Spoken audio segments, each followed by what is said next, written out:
আমাদের আজকের আলোচনার বিষয় বাছুরের মৃত্যু হার প্রতিরোধে জন্মের পর করণীয় কি।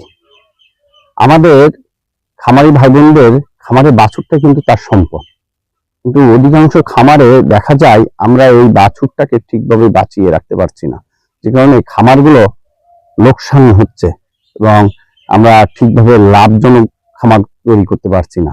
এক্ষেত্রে আমাদেরকে প্রথমেই এই বাছুরগুলো তার মৃত্যু হার প্রতিরোধ করতে হবে।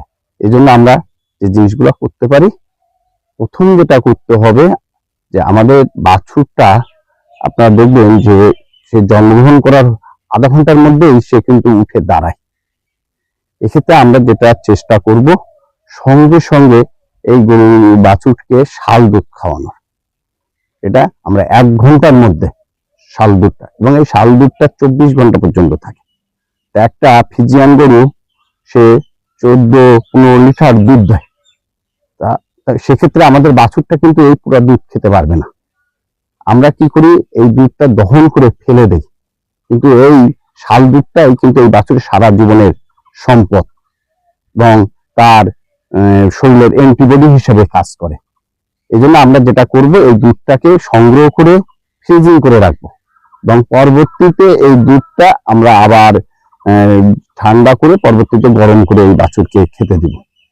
আর শাল দুধ কি করে, বাছুর প্রথম যে 1 ঘন্টার মধ্যে তার শরীরে যে পুষ্টিটা তন্ত্রটাকে শক্তিশালী করে, সেটা হলো শাল দুধ, এবং শাল দুধের মধ্যে অ্যান্টিবডি থাকে এবং এই অ্যান্টিবডিটা তার সারা জীবনে রোগ প্রতিরোধের হিসাবে কাজ করে।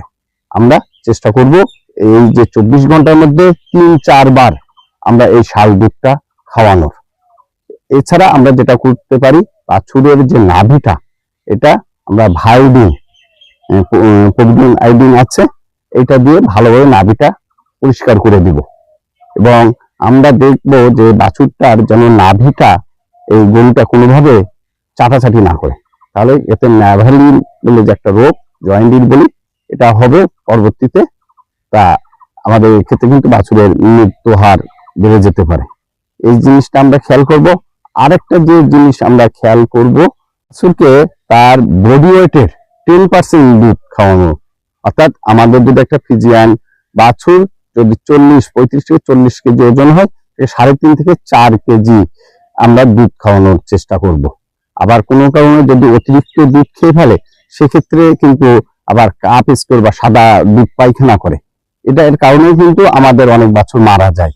তাই এই জন্য আমরা এই জিনিসগুলোকে একটু সচেতন ভাবে খেয়াল রাখবো, তাহলে আমাদের বাছুরটা আমরা বাঁচাতে পারবো এবং এই বাছুরে একসময় এই গোয়ালের সম্পদ হবে। আমার ভিডিও আরো ভিডিও যদি আপনারা পেতে চান, তাহলে আমাদের এই চ্যানেলটা ফলো এবং সাবস্ক্রাইব করবেন। ধন্যবাদ সকলকে।